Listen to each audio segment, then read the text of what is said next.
Okay, so this video is going to be something very basic. Okay, and if you think there's a bit too basic for you, by all means you can just skip this tutorial entirely. So in this video I want to explain the differences between a website, a blog, an e-commerce store, a portal, a forum, whatever it is, because sometimes people get confused. And I asked them, do you have a website? And they said, no, I don't have a website, but I have a blog. And I tell them, yeah, dude, it's the same thing. Okay, a website and a blog is the same thing. And they look confused, like, but I don't have a website, I have a blog. So what is the difference? Okay, so let me just basically explain to you. A website is just a catch-all phrase, a generic term that you can use to describe something that is online, a page, okay, that you can actually see in your desktop. So we have a website here. So a website is basically a catch-all phrase, okay, and it just basically means something that's online, something that you can view in your browser. But it's, like I say, it's a catch-all phrase. So a website can be anything.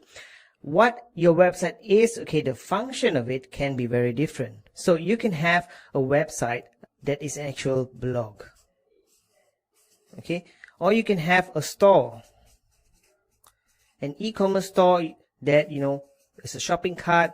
You can put your products there for sale, or you can have a mini site, or you can have a landing page. All right, or you can have your regular corporate site, a portfolio site. So a blog is basically, it's just different in terms of the structure of the content that is put onto your website. Now with a blog, it's hierarchical, okay, it's date based, and it's always your latest post is always on top, and the older posts get pushed to the bottom, and eventually is archived. So a blog is basically a publishing format, a way of putting content out there that is very date based. So you have blogs here.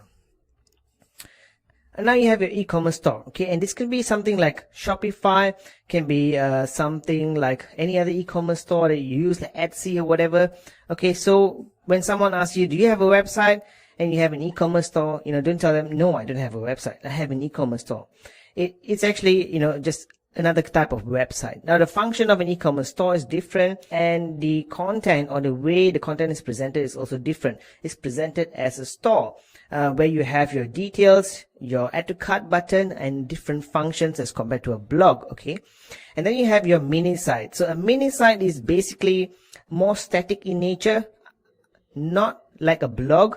The content in a mini site is not date sensitive, so it's not arranged according to the latest post on top, etc. It is basically lots of static pages. This is how people used to create a site, like a mini site, before blogs were popular, because to actually publish a blog, you need a content management system or platform that helps you to keep track of the published date, etc., a number of comments. Whereas in the good old days, people were just building mini sites with regular HTML and doing it the manual way. And lots of online marketers like to do a landing page. So a landing page is also another type of website. A landing page is just basically one single page, similar to a mini site, except that it has far fewer pages than a mini site, okay? So a mini site can, although the name is mini, but it can grow quite large to 20-30 pages. A landing page typically is just one page or two page, something that serves a very specific purpose, like to capture, obtain, etc. And then you have your portfolio site. And this is more like a corporate showcase kind of site. If you're a designer, if you offer any kind of service, you may want to create a portfolio site, upload all your designs, or put in client testimonials, make it really look really good, okay, and have a contact form where people can contact you.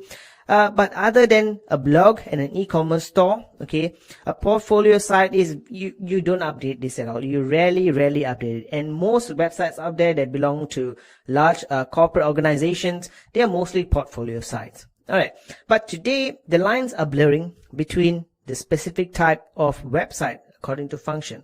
Because today you can have a system that is an e-commerce store, but also has a blog feature built into the system. For example, like Shopify, okay? And you can also have a WordPress blog that is initially just a blog, but you can add on plugins to add an e-commerce store.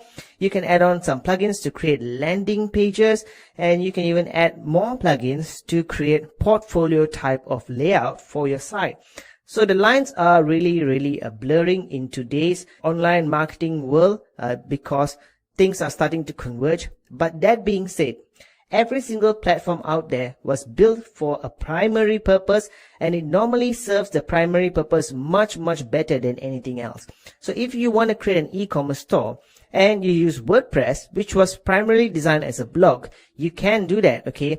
But if you don't plan to blog at all, then it's pretty redundant. You're using a blog platform to create a store, and you would need to add like 5-6 different plugins or one mega plugin, and you need to change your theme. You need to basically hack a blog to become a store. Why do that when you can just get a content management system that is designed primarily as a store, and the blog is just a secondary function? It really depends on what you want to do, okay? If you want to sell stuff, don't get a blog and hack it to become a store. Don't get a WordPress and hack it to become a Shopify. Get a Shopify e-commerce store, and it today comes with an additional blog feature.